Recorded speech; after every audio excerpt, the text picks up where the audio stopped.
Howdy, gang, and welcome once again to the Duct Tape Studios. I'm Jeff McAleer, your host, here at the Gaming Gang channel. Thanks for joining me once again. Today, I am going to share my review of the highly anticipated Pendragon Starter Set from Chaosium Inc. It's written by Greg Stafford with David Larkins, Veli Mehdi Pelkonen, and David Zeman. This box set arrived in stores last week, carries an MSRP of $29.99. I do believe if you order from Chaosium Inc., you will also receive the PDF absolutely free. If you want only the PDF, you can score that. It clocks in at 160 pages. You can grab that over at DriveThruRPG for $14.99. All right, all that said, let's swing on over to the other camera because here I've got the Pendragon Starter Set. Few things I want to mention before we jump on in. First of all, the fine folks over at Chaosium Inc. were kind enough to provide me with this review copy, but neither I nor anyone else affiliated with the Gaming Gang has received any other sort of compensation for me to share this review with you. These days, it's very important that you know that. We're also not going to look at each and every page of the booklets that are included in the set, as well as the appendices and pre-generated characters. But I do want to give you a really good feel for what you're going to find in this box and share my thoughts about this starter set for the 6th edition of the Pendragon role-playing game. Lastly, there are adventures that are included in the starter set. Normally, I would be telling players that if they were hoping their game master was going to pick up this starter set, that they should tune out because there might be some spoilers. But the reality is, I don't think you're going to really see any spoilers as I flip through some of the adventure areas. So, for a change, I'm going to tell you as a player, I think it's okay for you to hang out. I don't think you're going to have any of the surprises ruined. All right, so we get a nice sturdy box, about an inch deep. I mentioned that because some starter sets I've seen as of late, the boxes were kind of flimsy. That is not the case here. We also get some dice. So we get a 20-sided die. That's what we're going to be utilizing for action resolution, as well as six-sided dice. These are mostly used during combat for damage, although there's other times you'll roll six-sided dice, but the main die you're going to be utilizing is the 20-sider. We also get some cards, which are for the game master. I thought this was a really nice addition. And there is a campaign. It's a short campaign, but there is a campaign that's included in the starter set. And these are actually a lot of the battles, the events, the combatants that the player knights are going to be dealing with. And we also get the stat blocks on these cards. So I thought that was a very nice addition to this set. Okay, so let's get this stuff out of the way and let's dive on into the books. So there are three, and the first book is The Adventure of the Sword in the Stone, and this is a solo quest adventure. So recently, the starter sets from Chaosium have included a solitary adventure. So it's recommended that both the game master and players take part, individually with these solitaire adventures because they're really very, very helpful in introducing the game mechanics to the players and the game master. So this is laid out like a choose your own adventure sort of tale, but you aren't just making a choice and then, oh, yes, no, go to this page, go to that page. You're actually going to be utilizing the game mechanics. So you'll be rolling some of these dice. So it's not just, oh, make a choice. And of course, we'll point out it's the adventure of the sword and the stone. So I think you know where this is going. So we've got Arthur, we've got Kay, we've got Sir Ector. And This adventure is pretty involved. This isn't something you're just going to sit down and play in an hour. So I was very impressed by this, and gotta say, there are a lot of opportunities for you to utilize the mechanics. So by the time you're finished with this solo quest, you should have the core main mechanics of gameplay down. So very nicely done. Then we've got the second book. It's the Fabled Realm. And this is our rule book and setting book. And we get some detail about what is the life of a knight really like? What are their responsibilities? Of course, their main responsibility is to obey their lord. And it's kind of interesting that if a knight had an evil lord who demands that they do evil things, that knight has to follow the directions of their lord. They are vassals to that lord. So pretty interesting when you think about it. So we get a little bit of information about life as a knight. I would have liked to have seen a little bit more.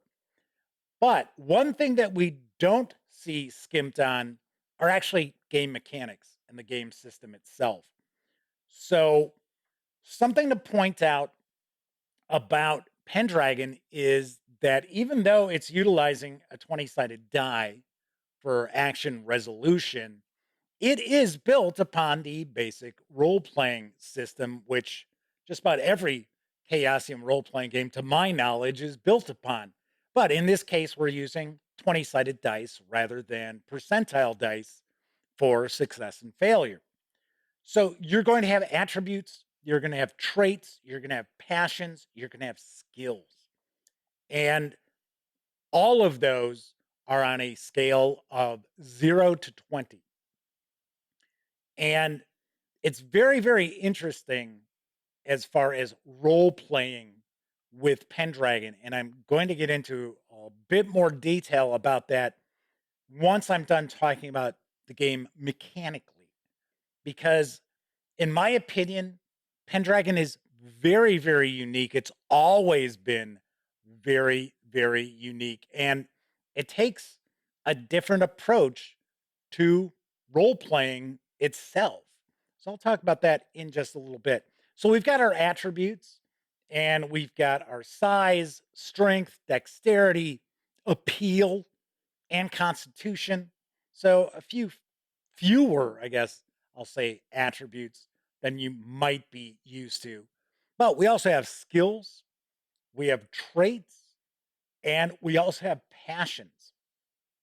So I will take one of the pre-generated characters here because you'll get a better idea of what I'm talking about with skills, traits, and passions. So here we've got Sir Clarion, who's a mercenary knight. So we have the skills. Now there aren't tons and tons of skills. There are far fewer skills in Pendragon than you'll find in just about any basic role-playing game, like say Call of Cthulhu. But they're they're pretty concise. And some of them are relatively broad. So we've got our skills here. So as an example, Sir Clarion has a dancing skill of 5.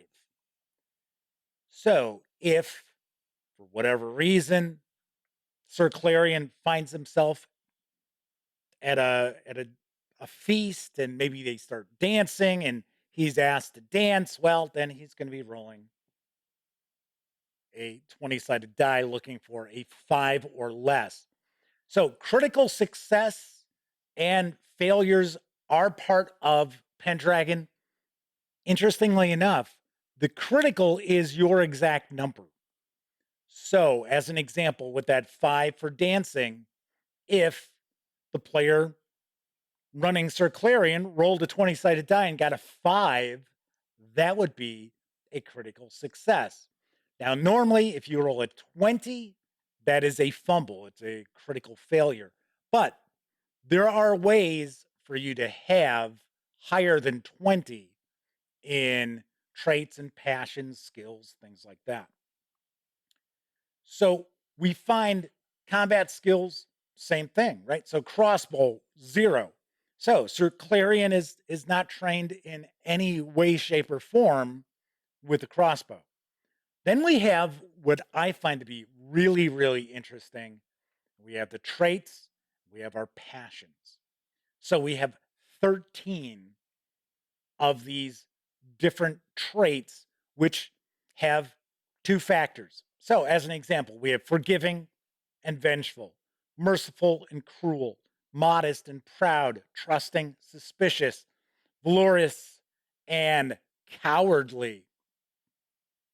So, what happens is if you have a situation where your traits or passions are being tested, you would roll first, say, as an example, let's say forgiving. There's a situation with Sir Clarion where something happens and he is faced with forgiving someone their transgressions or taking it out on them, being vengeful.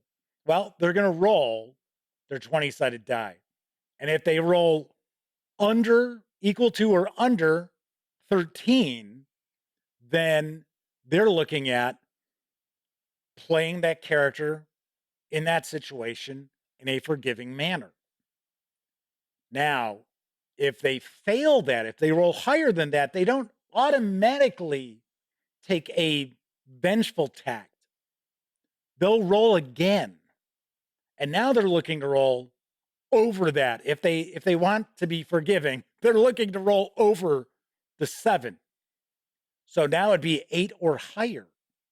And if they roll 8 or higher, then the player can choose to do whatever they want. Now, I know with a lot of players who are not familiar with Pendragon, this kind of throws them off because it makes them feel as if, oh, well, I'm not really in control of my character. And in my opinion, that's really not the case. Let me finish talking about the mechanics of the game, and then I'll get into the actual role playing aspects. So, as I mentioned, we have passions as well. Passions can be love or hate for various different things. You can have a beloved. You could also have someone who is your absolute arch enemy, or maybe you hate that entire family. So, we've got those available as well. Then we've got our skills. And in the starter set, we're just getting a short breakdown, about a paragraph for most of these, telling us what exactly these skills do. Once again, you're looking to roll equal to or lower than whatever your skill might happen to be. Now, we do get a lot of information about combat, and combat in Pendragon is fairly detailed, quite tactical, and it is very, very lethal. Or I guess I may not necessarily say very lethal, but it is very easy for player knights and NPCs to be knocked out of the fight with just a single blow, especially if they're not very well armored. So, as far as our combat rounds, the players and NPCs get to do one of two things: they can attack or they can move. So you do not move and attack in Pendragon. And I think part of the reason behind that is because normally your player knights are going to be in some sort of armor, or they're going to be mounted also in armor. So it is not exactly very easy for you to maneuver around while wearing mail and a helm, carrying a shield, things like that. So we have various different actions that are available during combat. And as I mentioned before, combat can be very, very deadly. So your your characters usually have hit points in the range of the 20s, kind of high 20s. And normally you're going to roll 4 6-sided dice for damage. Holy cow, that's a pretty good roll. Not always. Sometimes you might roll more than this. So, in a normal attack, If you succeed, you would roll these 4 dice. Well, I just rolled an 18.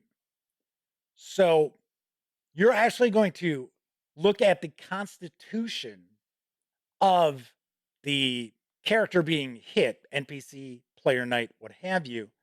And if that damage exceeds their constitution, they're in trouble because that is like a debilitating blow. So you could be knocked out of action with a single hit.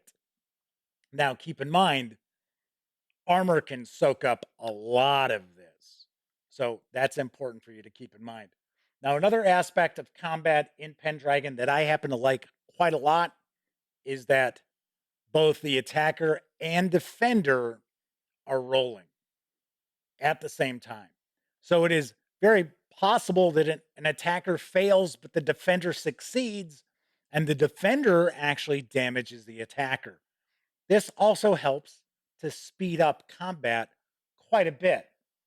So I don't want to say that the knights are overly squishy because the reality is there's a lot of ways for player knights to be knocked out of action with a serious major wound where they're out of the fight, they've been knocked unconscious, what have you, but they're not necessarily killed. Plus, I want to also keep in mind that during this period in real history, not, Arthurian legend, that you're looking at knights being captured for ransom was kind of par for the course. It was sort of an occupational hazard as opposed to fighting to the death. So a lot of times in combat, you'll have one of the combatants yield even before they're knocked out of combat. So we get a chapter about arms and armor. I would have liked to have seen a little more detail about the weapons and armor itself, but we have plenty of info here to get you started, get you playing. Uh, Basically, I just would have liked to have seen a little more detail describing what some of these items might be, as opposed to where's that image right here?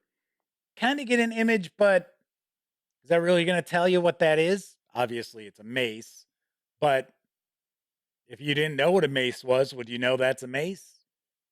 Probably not. Not a huge deal. Just wanted to mention it. We have a chapter on horses and horse armor, barding, because that's very important. We've got recovering from injury. And it's interesting because you could be at less than your full hit points and still be considered healthy. And you could have a lot of hit points and still be considered debilitated. There are some rules also about pushing your recovery and aggravating wounds, which is really par for the course as far as the Arthurian legends about various knights who rose from their sick bed to take part in a tournament or to fight someone. So I like that quite a bit. We also have a winter phase. So one aspect of Pendragon that's going to be unusual for some people is that this has some mechanics to it that make it more, I don't know if I want to say like board game-ish, but there are some mechanics here that are a little different than what you're used to in role-playing games.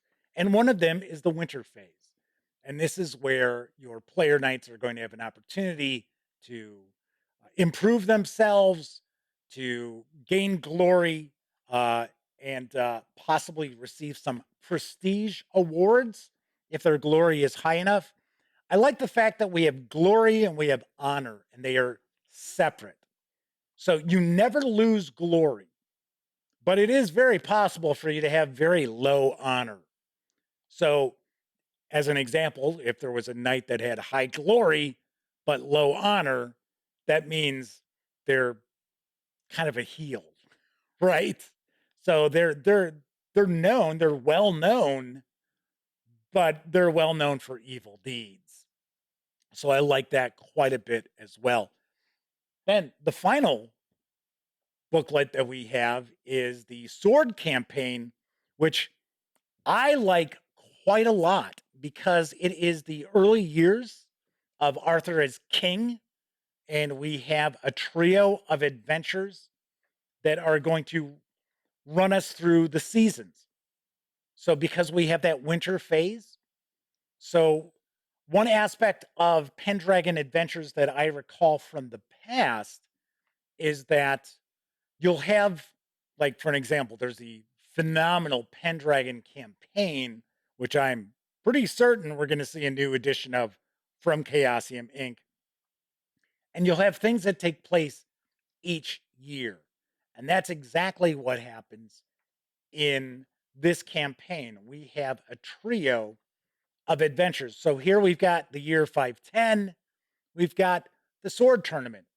So this is a great introduction to your players as far as tournaments and jousting and grand melees that will take place. And as you can see, there's quite a bit going on in this adventure. So it's not just a simple tournament. There are things that are going on behind the scenes, great events taking place. Something else I think is very, very cool is that it's not as if the king is like some distant NPCs that the player characters are never going to be able to interact with. It's not as if Merlin is just some distant figure that, oh, we can only dream of having an adventure where we actually deal with Merlin. Absolutely not. That's one of the aspects I've always liked about Pendragon adventures that I've always seen is that the player knights are in just in the midst of everything. They're right in the mix. They should never actually feel like they're just guest stars in the story of King Arthur. And the adventures I have seen in the past certainly are just top notch as far as incorporating the player knights into the Arthurian legend. Speaking of the legend, Pendragon skews way over to the Thomas Mallory side of Arthurian legend as opposed to, say, T.H. White's The Once and Future King. Now, I'm not saying that you can't go a little lighter with The Once and Future King, which, interestingly enough, the books from The Once and Future King were written like decades apart. So it's really interesting to see how it starts off really kind of lighthearted and then gets really dark.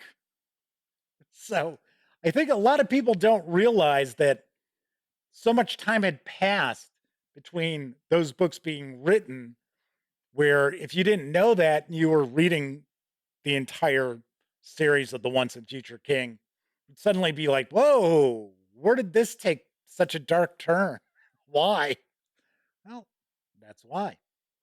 All right. Anyway, so we have three different tales. So we've got one which is a tournament, we've got another which is a hunt. Excellent, right? So that's something else that plays a big role in the stories of Arthur and the Knights of the Round Table, the various different hunts and quests. And then the third adventure is the adventure of the broken sword. Something else that I think is very cool is in this campaign, not only will the player knights encounter the big names like Arthur and Merlin, but there are a lot of other knights that are part of these three adventures as well. So I thought that was very, very cool. So we've got the three books. Then we have some appendices. And I got to be honest, I wish that we had gotten one of these just for combat or even just kind of a player aid or game master aid sheet because there are some tables that you're going to be utilizing for combat in the second book, and you're going to be flipping back and forth quite a lot. So I would have liked to have seen that information even on just a single two-sided sheet. But if you get the PDF or if you order the physical copy from Chaosium Inc., then you can always use Photoshop, make your own sheet, and even make your own Game Master's screen if you'd like. So we get an appendix. It's about information about tournaments, then battle. Now, this is different than combat because we have some instances where large battles take place and the player knights are right in the thick of things. So this is a few pages in length. Then we have overland movement, kind of discussing traveling the land. And then we have visiting a foreign court, which I thought was quite interesting there as well. Then we have a series of pre generated characters, which I already showed one. We have a what's in the box sheet as well. So we have both male and female because in Pendragon you can have female knights. So of course that's a bit different than our historic aspects or even the Arthurian myths. But I don't see any issue with it. Yeah, make the game your own, right? So we've got the various different pre-generated characters. Now I was talking about the role-playing aspect of Pendragon, how it's very unique. And as I had mentioned, some folks feel that the traits and the passions hamstring them, which I completely disagree because the traits and the passions really give you a roadmap of the sort of knight you are playing. And I think this goes a long way to really focusing the player on the role playing aspect of Pendragon. I really like it quite a lot. And I think it's mainly people who are not familiar with the system and having not played Pendragon that they'll think, oh, well, so if I want to be merciful, I have to roll to see if I can be merciful or not. That's not the way to look at it. It's how merciful is your character? Should you be looking to be cruel in the first place? I think, uh, as far as I know, Pendragon and its offshoots that we have seen, like Paladin, is the only role playing game that has these sort of tools and really is aimed at role playing knights. That's something else that's important for people to realize about Pendragon is that the focus of the game is the players are knights. They aren't squires. They aren't lords and ladies. It's possible they could become lords and ladies, but foremost, they are knights. So somebody looking at playing Pendragon saying, hey, I want to be a wizard, that's just not going to happen. If that's the case, if you want to play wizards in the world of Camelot, you're going to look for a different game. So important to point that out to you as well. Swing on over to the other camera because this is what you'll find inside the box of the Pendragon Starter Set. And I am going to share some final thoughts as well as my review score. So I know a lot of people are really excited about the new edition of Pendragon. And once again, Chaosium has knocked it out of the park with the starter set. I'll be the first to point out, I don't think the Pendragon starter set knocks the RuneQuest starter set off of its top perch, in my opinion, but it's pretty damn close. Now, keep in mind, you don't have character generation rules, and I'm sure there's a lot of things in the second book with the rules and the setting that we just get a little bit touched upon that we will see fleshed out in far more detail in the core book that will be coming soon enough. When? I don't know. I personally do not know when the release date is for the core rulebook for Pendragon. I would think 6 months or more. Then again, it's possible Chaosium may have announced something very recently that I am just not aware of. But as I was saying, there's quite a few things that you would like to see maybe a little more detail presented for that. It's a starter set. You know you're not going to get that. Plus, as I mentioned, no character creation rules. There's no bestiary, NPCs, things like that. The NPCs that we get are in the adventures as well as on these cards. So there's loads and loads in this starter set to get you going. This is not a starter set that just has some starter adventure that's only going to take you one session, maybe two sessions to finish up. You've got a good amount of gameplay that's packed into this. The three adventure campaign, I would think you're probably looking 5, 6 sessions, maybe even more, depending on what the game master makes out of those three scenarios. So, a couple of things that I would have liked to have seen. I would have liked to, as I had mentioned before, I would have liked to have seen a sheet that provided all that combat information, the combat tables, the weapons, things like that, on a two-sided sheet, just as a player aid or game master aid, as opposed to having to flip back and forth in the book to find it. I would also have liked to have seen more about the ins and outs of daily life as a knight. There's only a couple of pages that are really devoted to that. There's a bit of a discussion about feudalism and how things worked during that time as far as social status, but not a ton. Now, one thing I will point out is for players and game masters, you don't really need to know the ins and outs of everything going on. You just need to know the ins and outs of what it's like to be a knight. So it's got that going for it as well. I really, really like this starter set. I highly, highly recommend it for anyone who's interested in Pendragon. And once again, Pendragon takes a very unique approach to the actual role playing aspect of gaming, which I think people should check out. I think there is absolutely no better game out there for you to be looking at if you want to play as a knight in the world of Camelot.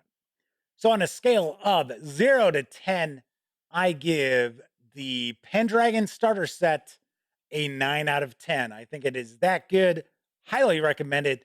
And for $29.99, there is a whole lot of gaming goodness packed into that box. All right, that is it for this time out. If you like the video, by all means, please give it a quick thumbs up. Subscribe to the Gaming Gang channel if you haven't already. And if you do subscribe, don't forget, ding that bell. It'll not only let you know when I upload videos such as this review, it'll also inform you when my live stream, the Gaming Gang Dispatch, airs Tuesday, Wednesday, and Thursday evenings right here on YouTube at 7 p.m. Central. Of course, when you're not watching videos on the Gaming Gang channel, be sure to visit thegaminggang.com for all the latest in tabletop gaming news, reviews, and a whole lot more that you won't find here on the YouTube channel. You know the drill. Get your geek on at thegaminggang.com. Thank you very much for watching. I hope to see you once again. And until I do see you, here's hoping each and every one of you gets to enjoy plenty of great gaming with your gang.